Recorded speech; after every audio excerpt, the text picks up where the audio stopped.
الحمد لله نحمده ونستعينه ونستغفره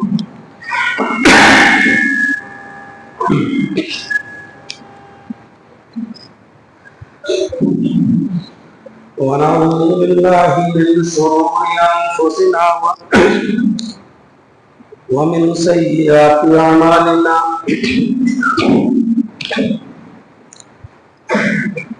من يهده الله فلا مضل له ومن يضلل فلا هادي له وأشهد أن لا إله إلا الله وحده لا شريك له وأشهد أن محمدا عبده ورسوله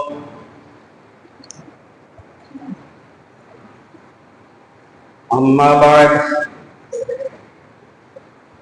فإن خير الحديث كتاب الله وخير الهدي هدي محمد صلى الله عليه وسلم وشر الأمور محدثاتها وكل محدثة بدعة وكل بدعة ضلالة وكل ضلالة في النار.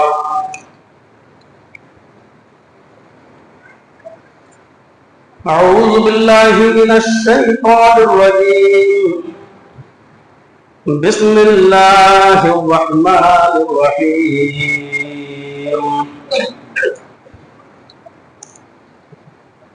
لو أنزلنا هذا القرآن على جبل لرأيته خاشعا متصدعا من خشية الله وتلك الأمثال نضربها للناس لعلهم يتفكرون.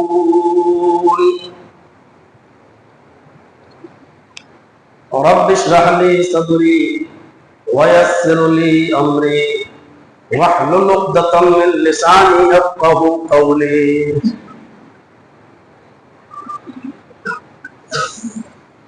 حمد و ثنا تعریف و توصیف کبریائی و بڑائی کے لائق ذات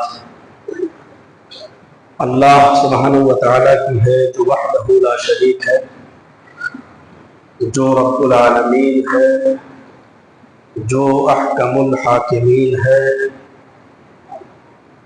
جو رب العرش العظیم ہے، کائنات کی ہر شے پر قادر مطلق علی کل شیء قدیر ہے. اور اسی سے ہماری یہ دعا ہے کہ الہ العالمین قیامت کی صبح تک درود و سلام کے بے شمار پھولوں کی بارش فرما، تمام پیغمبروں پر اور بالخصوص رحمت للعالمین جناب محمد رسول اللہ صلی اللہ علیہ وسلم کی ذات گرامی پر اللہم صلی وسلم وبارک علیہ.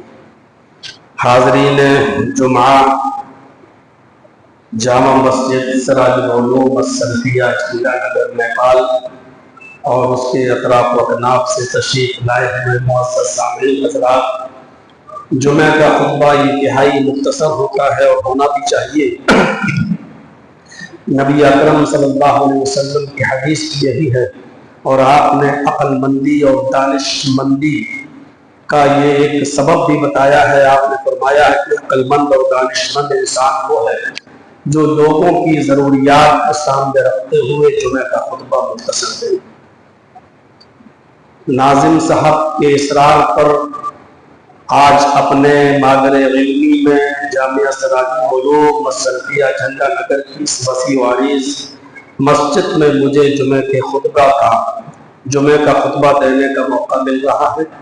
اللہ رب العالمین سے دعا ہے کہ جو باتیں کہی جائیں اللہ تعالیٰ کہنے والے کو اور سننے والوں کو عمل کی پوری توفیق عطا فرمائے.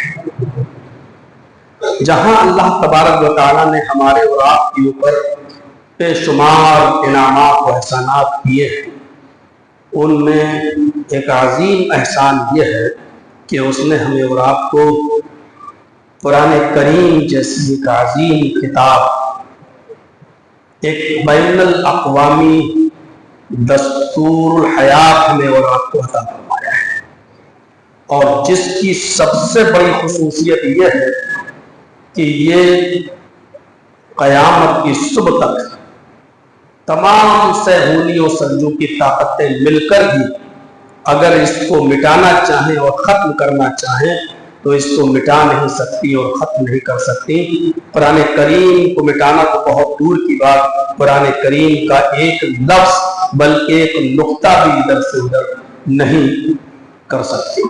یہ اللہ رب العالمین نے بہت بڑا معجزہ عطا فرمایا ہے، اور خود اس قرآن کریم کی حفاظت کی ذمہ داری اللہ تبارک و تعالیٰ نے، اِنَّا نَحْنُ نَزَّلْنَا الذِّكْرَ وَإِنَّا لَهُ لَحَافِظُونَ۔ ہم ہی نے اس قرآن کریم کو نازل کیا، ہم ہی نے اس قرآن کریم کو اتارا، اور ہم ہی اس کی حفاظت فرمائیں گے۔ حاضرین جمعہ،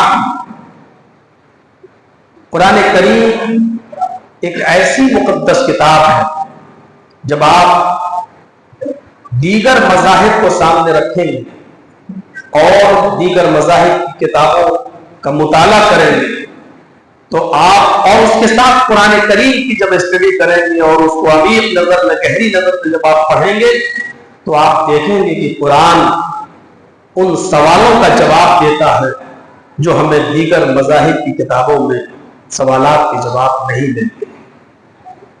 مثلا دیگر مذاہب کے اندر جو کتابیں ہیں جن کو وہ ٹیکسٹ بک کا درجہ دیتے ہیں، مذہبی کتاب تصور کرتے ہیں، تورات ہوئی، زبور ہوئی، انجیل ہوئی، اور ہمارے برادران وطن کی جو کتابیں ہوئی، وید وغیرہ، اگر آپ پڑھیں گے اور ان کتابوں سے آپ سوال کریں گے، ان کتابوں سے اگر آپ پوچھیں گے اور اس میں یہ تلاش کرنے کی کوشش کریں گے کہ یہ کتابیں ہمیں اس بات کا جواب دیں کہ یہ کیسی کتاب ہے، تو آپ تورات کو خاموش پائیں گے، آپ زبور کو خاموش پائیں گے، آپ انجیل کو خاموش پائیں گے، آپ ویدوں کو خاموش پائیں گے۔ کوئی مذہبی کتاب آپ کو اس بات کا جواب دیتی ہوئی نظر نہیں آئے گی۔ لیکن جب آپ قرآن سے سوال کریں، قرآن میں تلاش کریں، قرآن سے پوچھیں کہ اے قرآن تو کیسی کتاب ہے، اپنا تعارف کرا، تو یہ قرآن آپ کو اپنا تعارف کراتے ہوئے جواب دے گا، ذالک الکتاب لا ریب فیہ، یہ کتاب ایسی کتاب ہے کہ جس کے اندر شک اور شبہ کرنے کی کوئی گنجائش باقی نہیں ہے۔ آپ کو کسی کتاب کے اندر اتنا بڑا دعویٰ نظر نہیں آئے گا کہ وہ کتابیں خود یہ کہیں کہ اس کے اندر شک اور شبہ کرنے کی کوئی گنجائش ہے۔ آج تمام مذاہب کے ماننے والے اس بات کو تسلیم کرتے ہیں کہ ان کی کتابوں کے اندر خلط ملط ہوا ہے، ان کی کتابوں کے اندر آمیزش ہوئی ہے، ان کی کتابوں کے اندر تبدیلی آئی ہے۔ کرسچن بھی اس بات کو مانتے ہیں کہ ہماری بائبل میں چینجنگ ہوئی ہے، یہودی بھی اس بات کو تسلیم کرتے ہیں کہ ان کی اولڈ ٹیسٹامنٹ تبدیل ہوئی ہے، بدلی گئی ہے۔ ہمارے ویدوں کے ماننے والے بھی مانتے ہیں کہ اس کے اندر بھی خلط ملط ہوا ہے۔ اگر ان تمام چیزوں سے پاک اور صاف اگر کوئی کتاب جو اپنی اصلی شکل میں موجود ہے تو وہ قرآن کریم ہے، اور قرآن کریم اپنا تعارف کراتے ہوئے خود کہتا ہے ذالک الکتاب لا ریب فیہ، یہ کتاب، یہ قرآن بلا شک و شبہ درست ہے، اس کے اندر شک و شبہ کرنے کی کوئی گنجائش نہیں ہے۔ دنیا کی اور دیگر مذاہب کی کتابوں سے آپ سوال کریں کہ آئے کتابوں تم بتاؤ کن لوگوں کے لیے آئی ہو، تمہیں کون پڑھے، تم کن لوگوں کے لیے نازل کی گئی ہو، کن لوگوں کے لیے اتاری گئی ہو۔ تورات اس کا جواب نہیں دے گی، زبور اس کا جواب نہیں دے گی، انجیل اس کا جواب نہیں دے گی، ویدوں میں اس کا جواب نہیں ملے گا۔ لیکن یہی سوال اگر آپ اس قرآن سے کریں کیا قرآن تو کن لوگوں کے لیے نازل ہوا ہے، تو قرآن اس کا جواب دے گا ھدی للمتقین، یہ قرآن اللہ سے ڈرنے والوں کے لیے، متقیوں کے لیے سراپا ہدایت ہے۔ سب سے لے کر پیروں تک اگر ہدایت کی ضمانت کی گارنٹی اگر کوئی کتاب دیتی ہے تو وہ قرآن ھدی للمتقین۔ قرآن دو قدم آگے بڑھ کر کہتا ہے یہ قرآن صرف متقیوں ہی کے لیے ہدایت نہیں ہے، اگر تعصب کا لبادہ اتار کر، تعصب کی چادر اتار کر اگر اس قرآن کریم کو کوئی پڑھے اور اس کا مطالعہ کرے تو ھدی للناس وبینات من الھدی والقرآن، یہ قرآن صرف متقیوں ہی کے لیے ہدایت نہیں ہے، ھدی للناس دنیا کی ساری انسانیت کے لیے ہدایت ہے، دنیا کے سارے لوگوں کے لیے ہدایت ہے، مارگدرشن ہے۔ شرط یہ ہے کہ تعصب کی چادر اتار کر اس کا مطالعہ کیا جائے، اس کی اسٹڈی کی جائے، تعصب کی عینک اتار کر اس قرآن کریم کو پڑھا جائے، قرآن اس کا جواب دیتا ہوا نظر آئے۔ آپ دنیا کی دیگر مذاہب کی کتابوں سے آپ سوال کریں کہ آئے کتابوں تم کس مہینے میں نازل ہوئی ہو، تم کب نازل ہوئی ہو، تو آپ میں اس کا جواب نہیں ملے گا کہ وہ کس مہینے میں نازل ہوئی، زبور اس بات کا جواب نہیں دے گی کہ وہ کس مہینے میں اتاری گئی، انجیل اس بات کی کا جواب نہیں دے گی کہ وہ کس مہینے میں اتاری گئی، ویدوں میں اس کا جواب نہیں ملے گا کہ وہ کس مہینے میں اتاری گئی، کس مہینوں میں آئی، کس مہینے میں آئی ہے۔ اگر یہی سوال آپ قرآن سے کریں کہ اے قرآن بتا تجھے کس مہینے میں اتارا گیا ہے، تیرے نازل کرنے والے نے تجھے کس مہینے میں اتارا ہے، کس مہینے میں نازل کیا ہے، تو یہ قرآن کا جواب دیتے ہوئے نظر آئے گا شہر رمضان الذی انزل فیہ القرآن، رمضان کا مہینہ وہ بابرکت مہینہ ہے جس مہینے کے اندر یہ قرآن نازل کیا گیا ہے۔ دنیا کی دیگر مذاہب کی کتابوں سے آپ سوال کریں کہ وہ دن میں نازل ہوئی یا رات میں اتری، اپنے اپنے نبیوں پر، رسولوں پر، پیغمبروں پر، مہان پرشوں پر وہ دن میں آئی یا رات میں، دنیا کی ساری کتابیں خاموش، کسی کتاب کے اندر اس کا کوئی نہ ظاہری جواب ملے گا نہ باطنی جواب ملے گا۔ قرآن آپ کو جواب دے گا کہ ہم مہینہ رمضان کے مہینے میں اترے اور دن میں اترے یا رات میں اترے، قرآن اس کا بھی جواب دیتا ہوا نظر آئے گا۔ اِنَّا أَنزَلْنَاهُ فِي لَيْلَةِ الْقَدْرِ، ہم نے قرآن کریم کو رمضان کی مبارک رات لیلۃ القدر میں ہم نے اس کو نازل کیا ہے۔ یہ قرآن کریم شب قدر میں اتارا گیا ہے، لیلۃ القدر میں اتارا گیا ہے۔ قرآن واضح طور پر آپ کو جواب دیتا ہوا نظر آئے گا۔ میرے بھائیوں، قرآن سلگتے ہوئے مسائل کا حل بتاتا ہے، قرآن ایسے سوالات کا جواب دیتا ہے جو ہمیں دیگر مذاہب کی کتابوں میں نظر نہیں آتے۔ ہم کو اللہ رب العالمین نے وہ کتاب دی ہے، ایسا بین الاقوامی ایک قانون دیا ہے کہ جو قیامت تک تمام لوگوں کے لیے راہ ہدایت ہے، مشعل راہ ہے۔ ہمیں اس کو غور کر کے اور سمجھ کر پڑھنے کی ضرورت ہے۔ میرے پیارے ساتھیوں، قرآن کی عظمت کا حال یہ ہے کہ قرآن نے اشیاء کی اور افراد کی حیثیتوں کو بدلا ہے۔ یہ قرآن جب تک مکے میں نازل نہیں ہوا تھا، مکے کو لوگ ام الخبائث کہا کرتے تھے۔ یہ قرآن جب تک مکے میں نازل نہیں ہوا، لوگ مکے کو ام الخبائث کہا کرتے تھے، تمام برائیوں کی جڑ تھا مکہ۔ کون سی ایسی برائی تھی جو مکے کے اندر نہ پائی جاتی ہو؟ ہر برائی کی آماج کا تھا مکہ۔ لیکن جب قرآن کریم کو اللہ رب العالمین نے مکے میں نازل کیا، جناب محمد رسول اللہ کے قلب اطہر پر اتارا، تو اس قرآن کی عظمت کی وجہ سے اللہ رب العالمین نے مکے کو ام القری بنا دیا۔ وہی بستی جو تمام بستیوں کی جو تمام برائیوں کی جڑ تھی، جو ام الخبائث کہا جاتا تھا، اللہ نے اس قرآن کی عظمت کی وجہ سے اس مکے کو ام القری تمام بستیوں کی ماں بنا دیا، تمام بستیوں کی ماں۔ یہ قرآن رمضان کے مہینے میں جب نازل ہوا تو اللہ رب العالمین نے اس قرآن کی عظمت کی وجہ سے رمضان کو سید الشہور کا درجہ دے دیا۔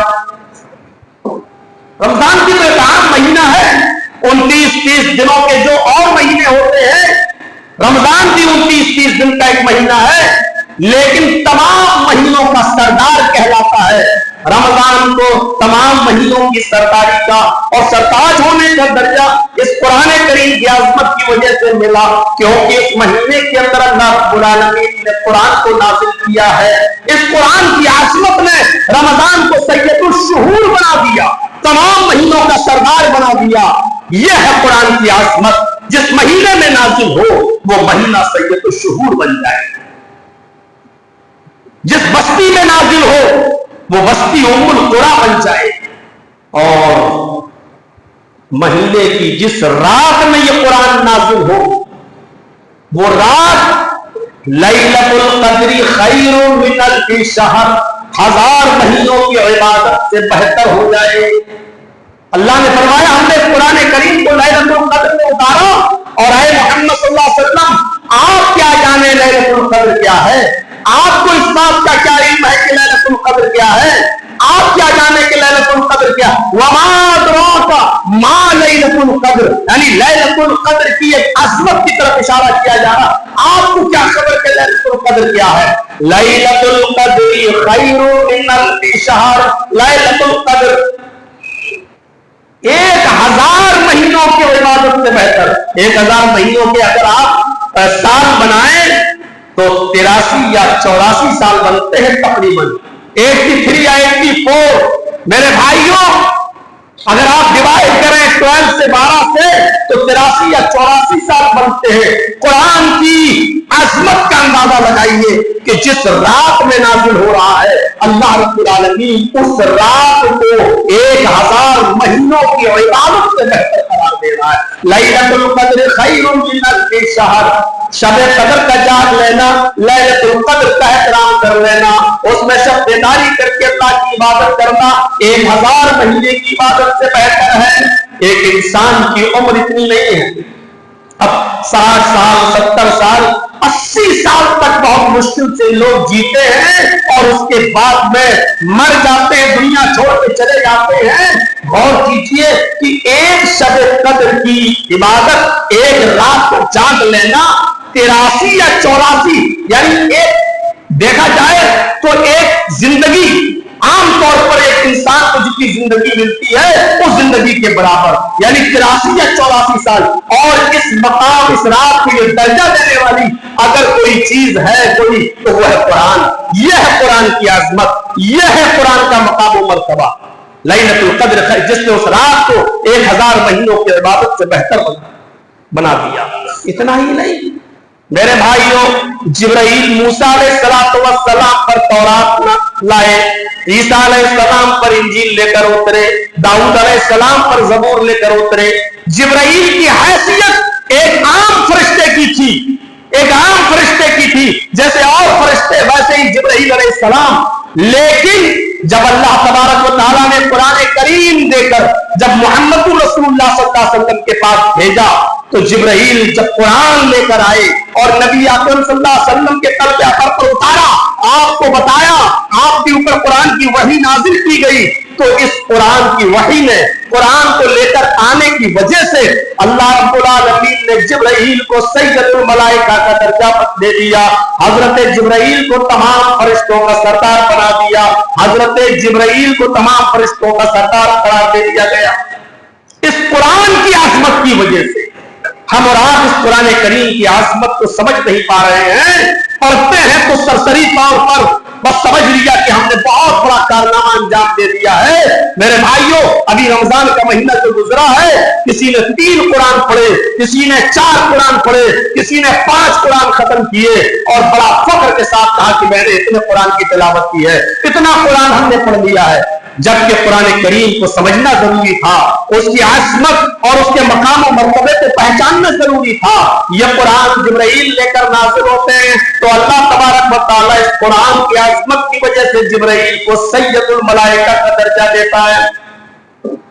یہ قرآن جس امت پر نازل ہوا اور جنہوں نے اس قرآن کو پر ایمان لائے اور قرآن کی تعلیمات پر عمل کرنا شروع کیا، اس کو اللہ رب العالمین نے خیر امت بنا دیا، اس کو خیر امت کا لقب دے دیا۔ کنتم خیر امت اخرجت للناس، مومنوں تم ایک بہترین امت ہو، مسلمانوں تم ایک بہترین امت ہو، بہترین جماعت ہو، تأمرون بالمعروف وتنہون عن المنکر۔ قرآن میں جن عوامر کو بجا لانے کا حکم دیا ہے تم ان کا لوگوں کو حکم دیتے ہو، اور قرآن نے جن نواہیات سے روکا ہے اور منہیات سے باز رہنے کا حکم دیا ہے تم لوگوں کو ان چیزوں سے منع کرتے ہو۔ اس قرآن کی عظمت نے مسلمانوں کو خیر امت بنا دیا، سب سے بہترین امت کا درجہ دے دیا۔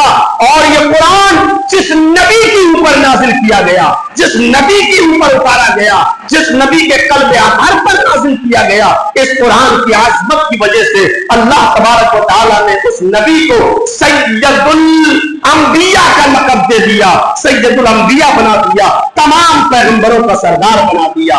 قرآن کی عظمت دیکھیے، جس مہینے میں نازل ہو وہ سید الشہور بن جائے، جس رات میں نازل ہو وہ رات 1000 مہینوں کی عبادت سے زیادہ بہتر قرار دے دی جائے، جو فرشتہ لے کر آئے اس کو سید الملائکہ کا درجہ عطا کر دیا جائے، اور جس امت نے اس قرآن کریم کو پکڑا اس کو خیر امت قرار دے دیا جائے، اور جس نبی پر یہ قرآن اترا اس نبی کو سید الانبیاء کا درجہ دے دیا جائے۔ میرے بھائیوں اندازہ لگائیے یہ قرآن کریم کون سی کتاب ہے۔ ہم نے اس قرآن کریم کے مقام و مرتبے کو پہچاننے میں غلطی کی ہے۔ بس ہم مانتے ہیں قرآن بڑی عظیم کتاب ہے، لیکن اس کی گہرائیوں تک ہم پہنچنے کی کوشش نہیں کر رہے ہیں۔ اس کی گہرائیوں تک پہنچنے کی کوشش ہمیں اور آپ کو سب کو کرنا چاہیے۔ یہی قرآن کریم ہے میرے پیارے ساتھیوں جو اپنی طرف لوگوں کو کھینچتا ہے، جو جس کے اندر یہ کشش تھی کہ وہ لوگوں کو اپنی طرف مائل کرتا ہے، جو ایک بار سنتا وہ سنتا ہی چلا جاتا ہے۔ حضرت طفیل دوسی جو جنگل کا سفر کرتے ہوئے آئے اور لوگوں نے کہا کہ آئے طفیل، مکے میں کوئی جادوگر رہتا ہے، اس کی آواز کہیں تمہارے کانوں میں نہ چلی جائے۔ اگر اس کی آواز تمہارے کانوں کے اندر چلی گئی، محمد رسول اللہ کی آواز تمہارے کانوں میں چلی گئی، تو تم اپنے باپ دادا کا دین چھوڑ دو گے، مذہب سے پھر جاؤ گے۔ طفیل دوسی نے اپنے کانوں میں کاٹن لگا لیا تھا، طفیل دوسی نے اپنے کانوں میں روئی لگا لی تھی اور اس کو لگا کر مکے میں گھوما کرتے تھے، مبادا کہیں محمد رسول اللہ کی آواز ہمارے کانوں میں نہ چلی جائے۔ اور ایک دن دیکھا کہ محمد رسول اللہ مسجد کے اندر ہیں اور نماز میں کھڑے ہیں اور زور زور سے قرآن کی تلاوت کر رہے ہیں، تو سوچتے ہیں کہ دیکھیں آخر کیا پڑھ رہے ہیں، ایک بار سن لیتا ہوں آخر کیا ہے۔ محمد ہمیں دیکھ تھوڑی رہے، چہرہ تو ان کا دوسری طرف ہے، پیٹھ کے پیچھے میں کھڑا ہوں، دیکھتا ہوں کہ محمد کیا پڑھ رہے ہیں۔ اس نے اپنے کانوں سے کاٹن کو نکالا، اس نے اپنے کانوں سے روئی کو نکالا اور محمد رسول اللہ صلی اللہ علیہ وسلم کے قرآن کی تلاوت کو سننے لگا۔ اور جب طفیل دوسی کے کانوں میں قرآن کریم کے الفاظ جاتے ہیں، قرآن کریم کے شیریں الفاظ جب اس کے کانوں سے ٹکراتے ہیں تو وہ ایمان لائے بغیر نہیں رہ جاتا ہے، اور جناب محمد رسول اللہ صلی اللہ علیہ وسلم کے پاس آ کر اسلام کو قبول کرنے کی پیشکش کرتا ہے، اور بالآخر حضرت طفیل دوسی اسلام لے آتے ہیں۔ میرے پیارے ساتھیوں، وہ عبداللہ ذوالبجادین جو بھیڑ اور بکریاں چرایا کرتا تھا جنگل کے اندر، بھیڑ اور بکریاں چرایا کرتا تھا، عبداللہ ذوالبجادین، ذرا اندازہ لگائیے یہی عبداللہ ذوالبجادین ہے جو بھیڑ اور بکریوں کو چراتے ہوئے صحابہ کرام کی زبان سے نکلنے والے قرآن کریم کے الفاظ اس کے کانوں سے ٹکرائے تو یہ ایمان لائے بغیر نہیں رہ سکا، اور محمد رسول اللہ کے پاس جاتا ہے۔ بعد میں پہلے اپنے چچا سے کہتا ہے کہ اے چچا، میں اسلام قبول کرنے کے لیے تیار ہوں اور میں اب اپنے آبا و اجداد کا دین چھوڑ رہا ہوں، اور پھر مختلف مراحل سے ہوتے ہوئے چچا نے اس سے ساری دولت چھین لی، کپڑے چھین لیے، برہنہ کر دیا، ننگا ہوا، پھر وہ اپنے گھر آیا، ماں نے بھی اپنا دروازہ بند کیا، لیکن کہتا ہے کہ ماں میں ایمان لایا ہوں، میں محمد رسول اللہ صلی اللہ علیہ وسلم کے اسلام کو قبول کر چکا ہوں۔ ماں نے بھی اپنے دروازے بند کیے،